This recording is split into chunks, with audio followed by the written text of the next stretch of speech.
Namaste and good morning. So first, Karuna, please. Yes, Hersh, thank you.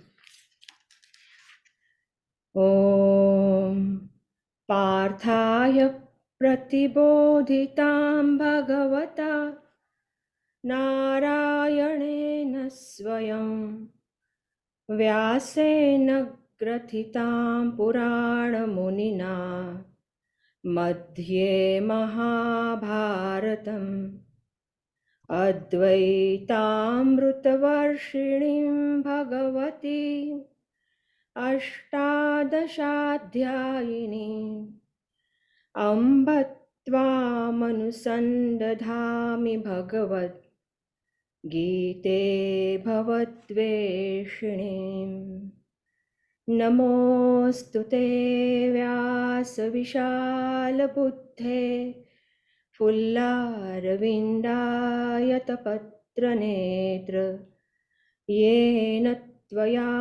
Bharatatailapurna Prajvalito Jnanamaya Pradipah Prapanna Parijataya Totra Vetraikapanaye Jnanamudraya Krishnaya Gitamrutaduhe Namaha Sarvopanishado Gavo Dogdha Gopalanandanaha Partho Vatsasudhir Bhokta Dugdham Gitamrutam Mahat Vasudeva Sutan Devam Kamsachanuramardanam Devaki Paramanandam Krishnam Vande Jagadgurum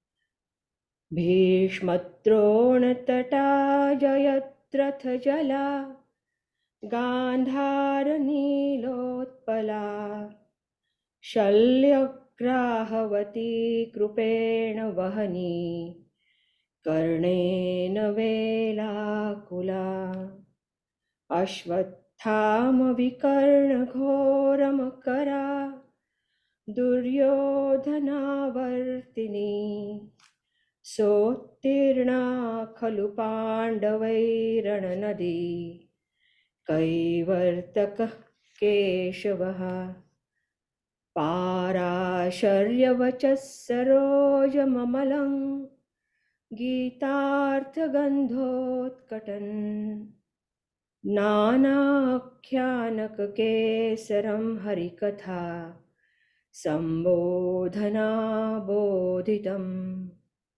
Loke Sajjana Shatpadairaharaha Pepiyamanam Muda Bhuyad Bharat Pankajam Kalimalap Pradvamsina Shreyase Mukhaṁ karoti vācālam pangullangayate girim Yat krupātamaham vande paramanandamadhavam Yam brahma varunendra rudra marutas stunvanti divyaistavais Vedais sanga padakramopaupnishadair Gayanti yam samagaha Dhyanavasthita tadgatena manasa Pashyanti yan yogino Yasyantanna vidussura suragana Devaya tasmai namaha Devaya tasmai namaha Devaya tasmai namaha. I start shlokas. Yo mam pashyati sarvatra sarvai cha mai pashyati tasyahan na pranashyami sacha me na pranashyati Samoham sarvabhuteshu na me dveshyosti na priyaha ये भजन्ति तु मां भक्त्या मयि तेषु चाप्यहम् अविभक्तै च भूतेषु विभक्तमिव च स्थितम् भूतभर्तृ च तज्ज्ञेयं ग्रसिष्णुप्रभविष्णु च इति क्षेत्रं तथा ज्ञानै ज्ञेयै चोक्तं समासतः मद्भक्त एतद्विज्ञाय मद्भावायोपपद्यते. Thank you. Thank you very much, Karna. She recited them so beautifully. So what you heard are these 4 verses after that Gita Dhyanam.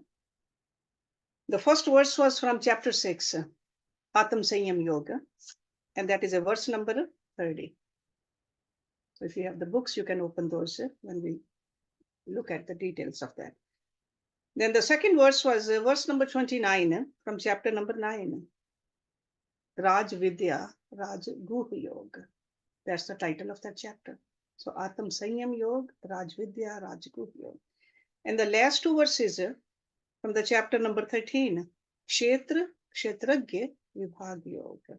So verses 16 and 18. And what we are trying to understand, which is very common, emotional feeling, which is called loneliness. Loneliness.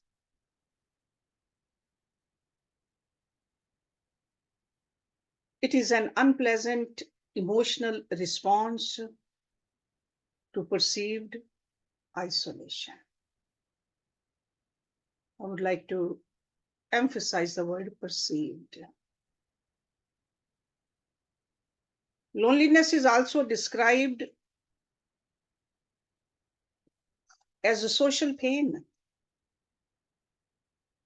perceived lack of connection and intimacy. And symptoms of loneliness vary depending on what's causing it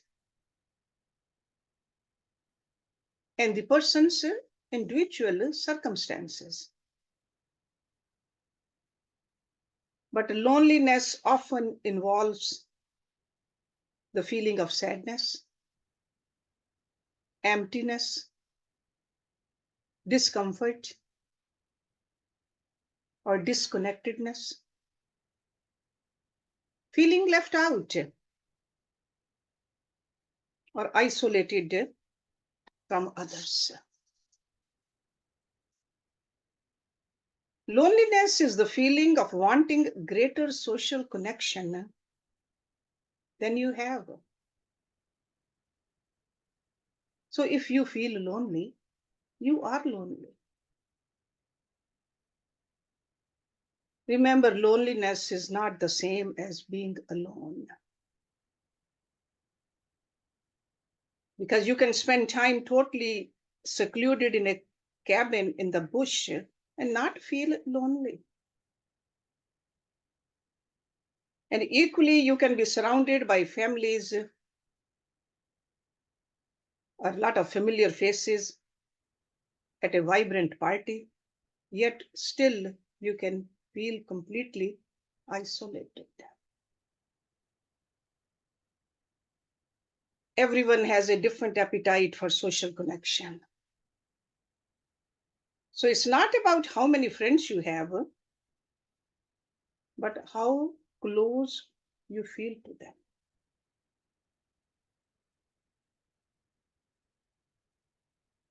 Another fact we got to remember, loneliness doesn't discriminate.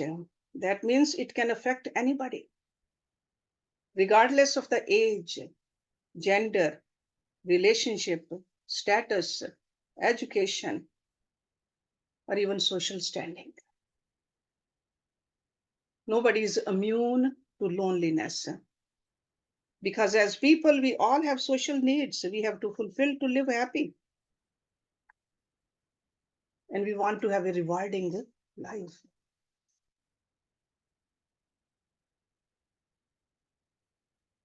Bhagavad Gita talks about how to live a life where you feel connected, no matter where you are, no matter who you are. Other religions also talk about that. In Christianity, the Lord said, "Fear not, for I am with you. Be not dismayed. I am your God. I will strengthen you. I will help you. I will uphold you with my victorious right hand." But how do we feel that God is with us? God is holding us. How do we feel connected to God? For that, you have to cultivate your relationship with the Lord. And just like any relationship, we have to spend time. We got to know God. We got to spend time, take time out to develop that relationship.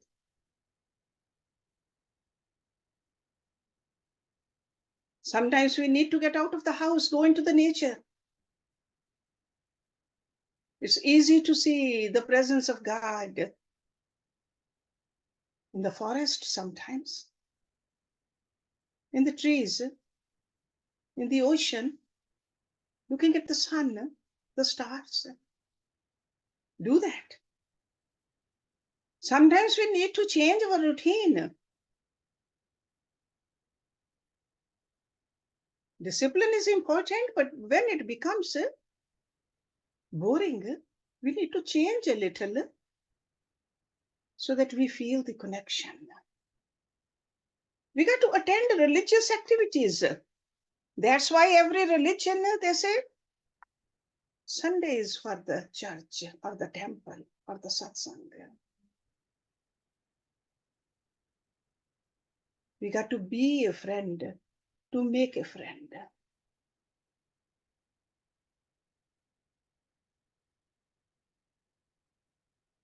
Do some social service.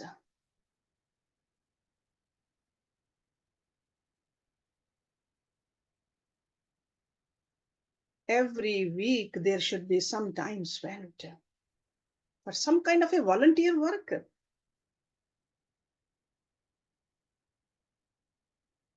Don't look at some high-level opportunities there. Even to carry the bags for some elderly people, giving a ride to somebody, holding somebody's hand, listening to somebody. We all are capable of doing some social service. You won't feel lonely. In fact, you'll be connected with God. Realize that loneliness is a choice. Just like happiness is a choice, loneliness is a choice too. And when we study the scriptures, we learn what is the spiritual root of loneliness. The root of loneliness isn't the absence of other people, but an inner absence. We have not connected with that essence of us. We did not do what we came here to do, to know ourselves. We feel lonely. When we don't have a centered awareness of our true self, we feel lonely. You all know that our true self is our spirit, our soul, which is infinite, which is eternal. The Upanishads, they give us very clearly the qualities of this too. So that as human beings, how do we feel that we are getting closer to it? Those great seers, they said love, compassion, equanimity, joy, creativity. And yesterday we were learning the word pragya, the intuition.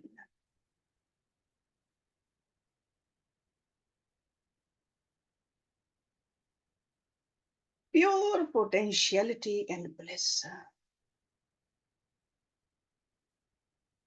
When we see that all these qualities seeping out of us, radiating into this world, they are coming from our inner self. There's no room for loneliness then. But in order to reach there, we have to start wherever we are. If we need to get involved in a religious group, do that. If you need to go out and volunteer somewhere, there are several places to do that. If you need to give a hand to a friend, do that. Without expecting anything in return, there won't be any loneliness. Sometimes just a family member, without expecting anything, just reach out to them, to be for them. You won't feel lonely. Let's see what Lord Krishna is saying in those verses which Karuna beautifully recited for us. The first verse in the chapter 6, Ya mam pashyati sarvatra sarvam cha mai pashyati tasye aham na pranashyami sa cha me na pranashyati. So this pranashyami or pranashyati means over here could be lonely, because when we are lost, it means lost also, because there are several meanings of these Sanskrit terms, but in the context we are understanding these verses, that means lonely. Because when we feel lonely, we feel lost. He says, he who sees me everywhere and sees everything in me, he never gets separated from me. So when we are not separated from God, what is the question about loneliness? Always with us. He says, nor do I get separated from him. So we don't lose the connection with God, and God doesn't lose the connection with us when we realize God is everywhere. He who sees me everywhere. That's why I said we got to take some time out. Whether you want to go at the feet of a guru, learn this, or you want to go into the nature, or you want to just try to meditate on yourself, or maybe all of them together. But this is the goal. We want to see God. We want to feel God. We want to feel the connection with him. Then there won't be any loneliness.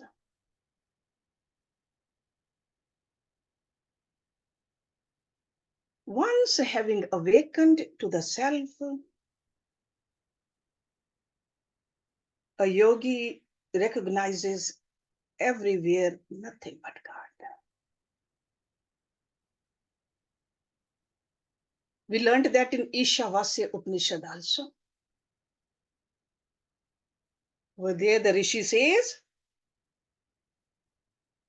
he never becomes separated from me. Ishavasyam sarvamati. God is everywhere. We got to learn how to transcend this body, how to transcend this mind and the intellect, or the experiences of our ego. We got to get connected with this eternal.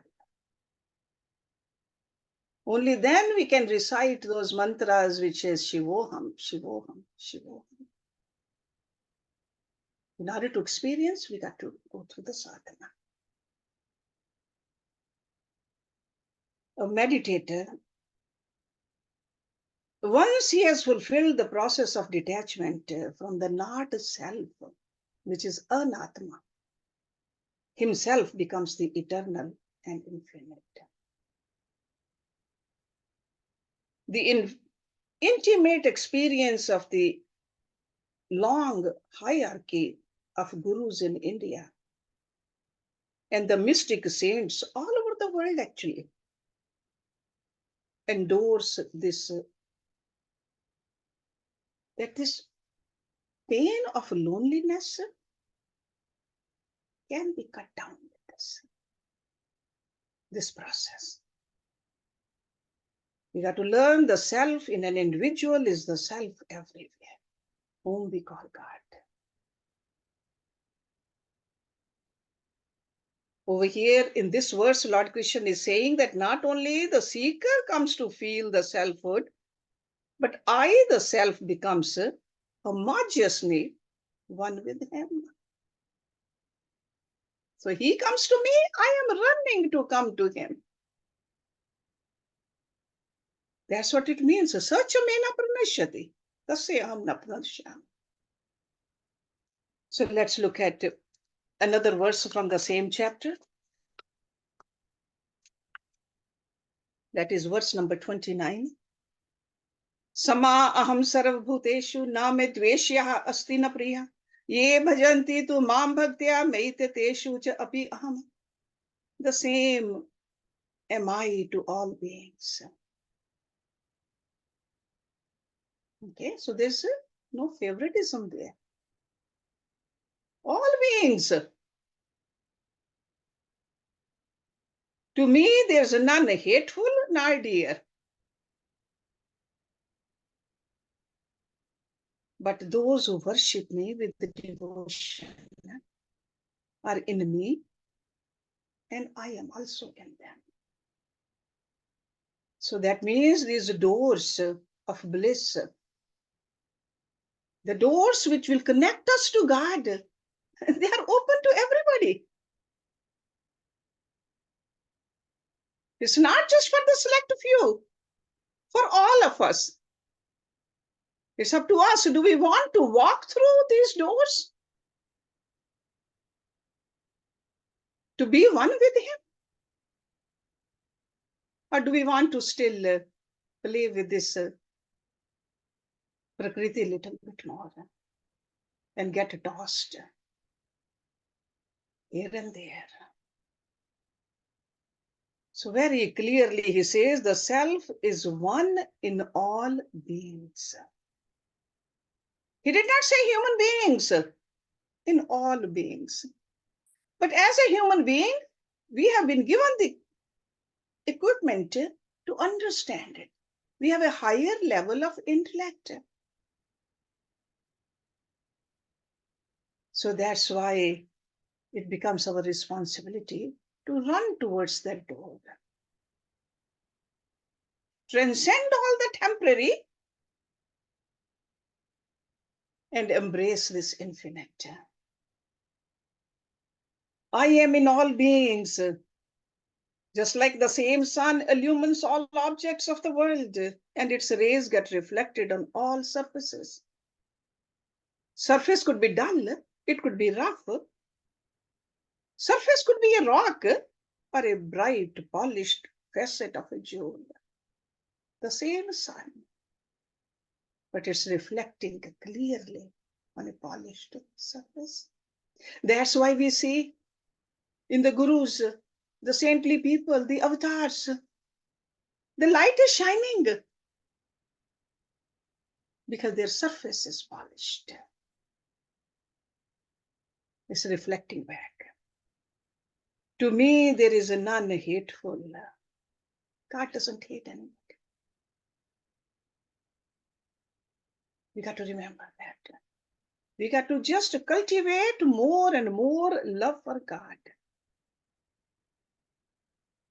Those who worship me with devotion. Sometimes it's very hard to initially understand this. We think we are worshipping God because He wants our worship. No. We are worshipping God, even the ritualistic portion also, so that we can get detached from this world of Maya, and attach our mind to God. We do it for ourselves. Because worship is a technique by which, in essence, the entire thought force in the worshipper are mobilized and turned to flow towards a diviner point of concentration and contemplation. And at that point, we want to see the oneness. We want to see the God inside us, God outside of us too. And we want to feel the oneness. That's what worship is. That's what love is. Love is always about oneness. So remember that. So he's telling us, through worship, through loving me, you can come to me. Then he says, I'm in everybody. So love his creation also. But in his creation, try to see him. Because sometimes we forget that. Now let's look at a couple of more verses before I ask Urmil to explain all this to us at a practical manner, at a beautiful manner. So now next verse is verse number 16, chapter number 13. Kshetra Kshetragya Vibhag. And we have all studied that chapter several times. Kshetra means this field. That means the Prakriti. Kshetragya is the owner of the field, the Atma. It's a beautiful chapter, deep chapter, but very beautiful chapter. So verse number 16. Bahiyanta cha bhutanam acharam charam evacha suksham tvat tat avigyeyam durastham cha antike cha tat. Again he says, without and within all beings. So that means inside and outside. The unmoving and also the moving. So it's not only the moving beings. He says unmoving also. So this further clarifies for us. Because of its subtlety, unknowable and near and far away is that.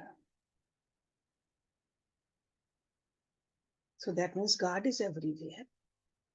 God is nearest than the near, farthest than the far. So wherever we are never alone. If we can develop this kind of a relationship with them, whether we are in a cave or whether we are in a busy gathering. We could be at home, we could be in the hospital. Everywhere he is. Because sometimes we are with the moving things, human beings, animals. Sometimes there's nobody close to us. But God says, I'm in the unmoving also. Acharam charam evacha. That's why our ancestors, our parents, how did they raise us? They said, if there is a book, before you study it, see the life in the book also. Put this book, touch it on your head first. Before you eat also, see the God in that food.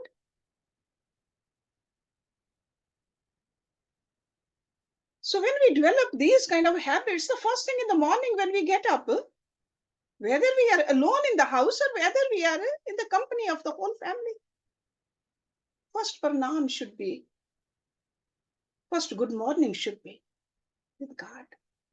See the presence of God. And the last good night also at night to God. These are simple etiquettes, whether you want to call it, or rituals you want to call it. They really bring in our mind the presence of God, and we are not alone now. We are not lonely. We make a choice that no, I am with God. We don't make the choice of loneliness, that nobody's with me. God is always with us. So there are several times a day. I always tell you that when you leave the house, do pranam to God first before you leave the house. I'm sure all of you have altars in your home. Big or small, doesn't matter. You have an altar. When you reach in the car also, I'm sure you have some kind of a symbol of God in your car. Pranam to God. When you come back also, the first thing you should do, go into your mandir room. Do pranam to God. God is over there waiting for you. You won't be lonely. There won't be any fear. Let me go through the last one also. I want to give enough time to Urmil also. So this is verse number 18. The same chapter, Kshetra Vibhag Yog, Jyoti Sham Apitat Jyoti, Tamsa Param Uchyate, Jnanam Geyam Jnana Gamyam, Hridi Sarvasya Vishishtatam. That means that Brahma, the absolute, the light of all lights, Jyoti Sham Apitat Jyoti, is said to be beyond darkness. See, this loneliness is also called the darkness of the mind. Okay? But when we see that there's a Jyoti, there's a God everywhere, where is the darkness? It is knowledge, the object of knowledge, seated in the hearts of all, to be reached by knowledge. So the reason we study these scriptures, the reason we go to a guru, we want the knowledge. We want this knowledge. This is called a sacred knowledge. This is the knowledge of all the knowledges. No other knowledge is available to us unless we have this knowledge. So mother and the father and the grandfather of all the knowledges, this spiritual knowledge. So anytime you feel lonely, even a tint of that comes into your mind, pick up your Bhagavad Gita. Go into your mandir room. Go through these verses or other verses also. You will not feel lonely. That is the guarantee. Lord Krishna is giving it to us. The gurus from every tradition, they tell us that. But we have to practice it. We have to do the abhyas of this to make it our reality. So I will stop it here and I will request Urmil to go from here and give us some practical points so that we can apply all this. Thank you. Thank you. Thank you. Now that I read this before I come to the class, it's so easy to connect with you and enjoy what you are saying. And I continue talking about loneliness, which is like a common thing. Everybody's nowadays talking of loneliness as if it was COVID-19, an epidemic. Everybody's talking of becoming lonely because many times people are not living with their families and they are not networking with anyone. They go to work, they smile, but they don't make friends. And that emptiness brings them back home. And so loneliness is also when somebody has gone through a divorce or death of a dear one. And what do? Instead of talking about their grief and moving on, they sink themselves into withdrawing from everything and they stare blank with a blank expression. Loneliness expresses the pain of being alone. It is strange to be known so, and they are well-known people also. As Hersh said, it's at every age, for every person and every gender. There are very many famous people who are known universally and yet they can be lonely inside. So loneliness is like you have become poor inside. You've lost your wealth of joy and happiness. Now, what are the symptoms of loneliness? Uh, well, some people say, I've got a headache. I have a cold. Every other day they have a cold. They have insomnia and other health problems. They get sick frequently. The lonely people distract themselves by distracting themselves. They watch a lot of TV. They go see movies very often. They are obsessive compulsive, overly engrossed in something. They feel empty, alone, and unwanted. Lonely people crave human contact. They're always looking outside for getting over their loneliness. They have no idea that they have to look inside. They are slowly dying inside from the feeling of dejection and depression. Their perception of the world is very gloomy. And I'm sure all of you have heard many gloomy songs, in especially the Indian music and films. And they have to be lifted up. They will be seen smiling in a crowd and yet lonely within. Now,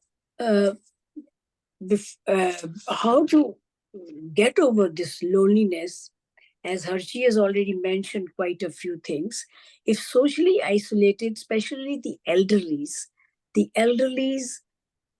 especially if they become widows or divorced, or say anybody who's single, never even got married, they isolate themselves. And also, not many people invite them more because the other couples feel, oh, we are all couples, why she come and sit with us? And she also feels odd coming to a couple's house and sit there for a long time. So they become socially distant. Mental and physical health and their psyche is gone. Some of them have chronic illness, it is prolonged, and they get depressed. They have cognitive decline. They lose their memory, personality disorders, and they're always tired. Now, they have to get over the loneliness. First is to connect with others. It is important for the better quality of life. But who's going to tell them? That's the question. Who's going to pull them up? You're sunk in the couch. Somebody has to give you a hand to get up. So, as in one of the verses, he said, go touch someone, help someone, hold their hand, give them a chance. If you think any of your friends or contacts is getting very lonely and depressed, go invite them for lunch, pick them up from that couch, take them for a drive with you, take them to a party with you, take her shopping with you. Anything you can do to get them started. At least they'll get dressed nicely and look at themselves and forget about their loneliness. So it's very, very important to make them connect with others and improve the quality of their life. Now, it is said they should seek social support. They're dumb. They have become personality disordered. They have the cognitive decline. They're not going to go and look for social support. Social support should gently and humbly move towards them. Help them find a hobby, broaden their social circle, take them for a walk through the neighborhood, let them make friends with a neighbor. Make video calls. There's social media. You can connect with family and friends all over the world. Walk with them, enjoy nature. It was repeated by Hershey a couple of times, the beauty of connecting with nature. And I will be reading a poem on connection with the nature. Volunteer. Again, they're not going to think of volunteer because they're soaked in their loneliness. Give them a sense of purpose. Take them with you where you volunteer and show them the beauty of whatever you are doing to bring that joy in you, and tell them, come, you also come and see the joy you will get. So it is very important responsibility on those who are not so lonely to pull the lonely person and let them come out of the shell. There are activities like bridge, read a book, movie club, lunch group, and help them get in touch with themselves and do exercise and breathing and meditation. Make them spend the money, or you buy them a gift of a membership to the gym. Let them go for exercise to the gym because it's a social event. You go there, people say, you did a great job. Oh, how are you? And you look nice and thin now. You've been working, your muscles are good. That's positive feelings makes them good. But they're not going to get up and go to the gym. Help them. Give them a gift of a gym and take them with you. Take them to the temple with you and let them pray with you. Gradually, they will come out of all this. So that is how we as human beings can help lonely people to get out of the ditch. And other solution is the spiritual solutions. Believe in God. Listen to Bhagavad Gita, Lord Krishna's eternal wisdom. Remember God's promise. Lord Krishna is always with us, guiding and protecting. You are never alone. God is with you always. He will never forsake you, and you will never lose him. He will never abandon you. You have to repeat this to him. How does he know that God is going to be with me and all? Because he never went in that direction. He never read a book of that kind. And he never heard anybody talk like that at the temple or any other social, religious place. So even if your closest relatives or friends abandon you, embrace Lord Krishna.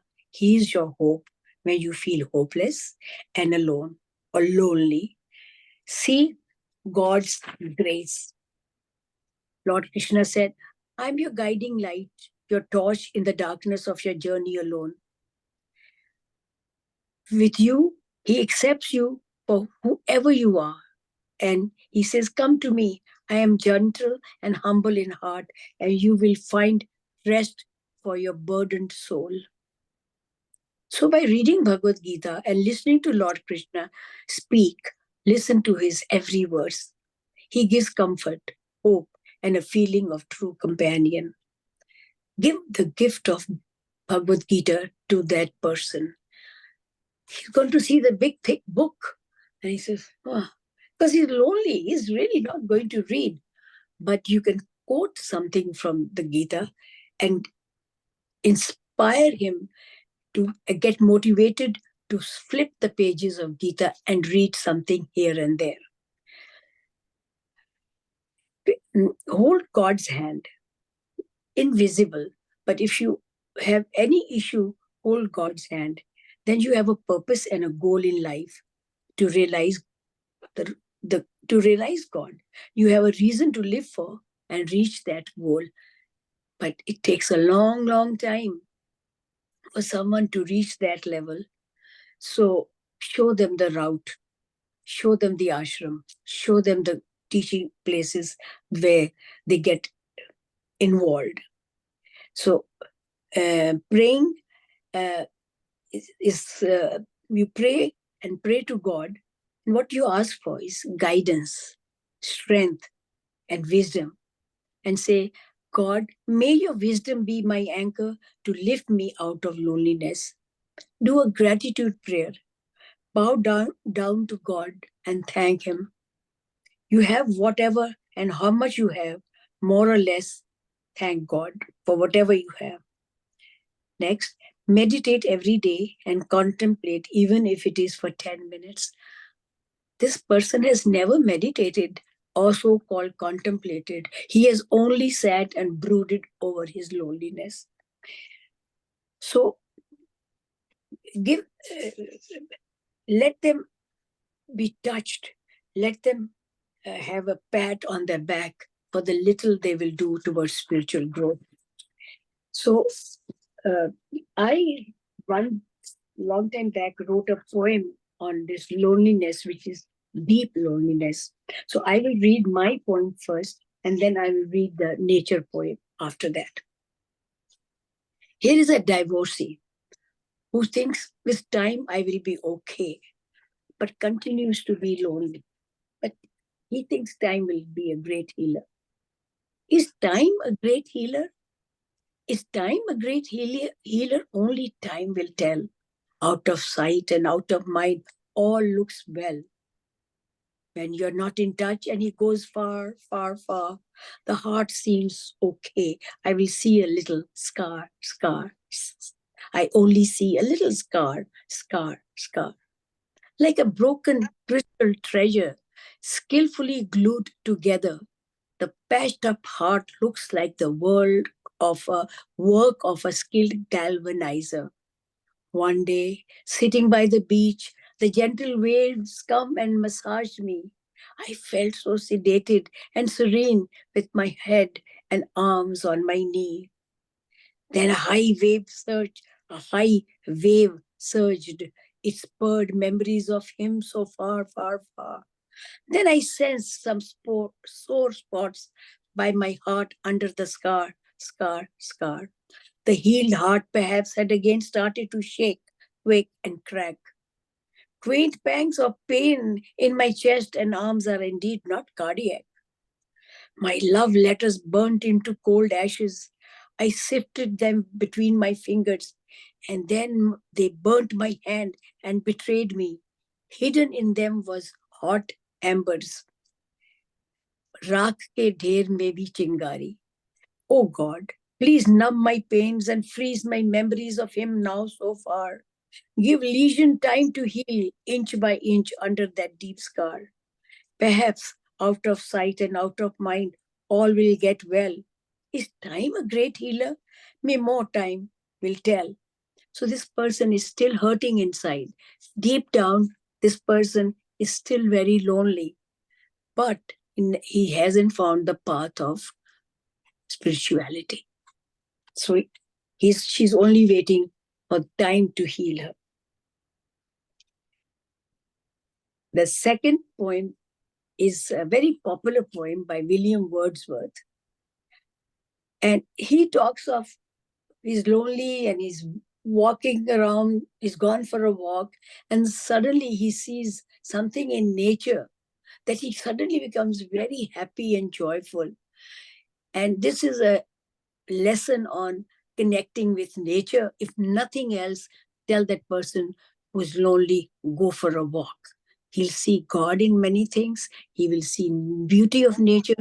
Those positive vibrations will pull him up. I wandered lonely as a cloud that floats on high over vales and hills, when all at once I saw a crowd, a host of golden daffodils, besides the lake, beneath the trees, fluttering and dancing in the breeze. Continues as the stars that shine and the twinkle on Milky Way. They stretched in never-ending line. Along the margins of the bay, 10,000 saw I at a glance, tossing their heads in sprightly dance. The waves beside them danced, but they outdid the sparkling waves in a glee. A poet could not be gay in such a jocund company. I gazed and gazed, but little thought what wealth the show to me had brought. For often, when on my couch I lie in vacant or in pensive mood, they flash upon that inward eye, which is the bliss of solitude. And then my heart with pleasure fills, and I see the dances of the daffodils. So what it's saying is that I wandered around lonely, but then when I saw the ocean and the waves and the lots of daffodils, because they're always clustered together, and they're dancing in the breeze of in the air, and something happened to him inside, and he kind of felt gay and happy. And then when I kept looking at those daffodils, and they showed me the wealth of joy and happiness.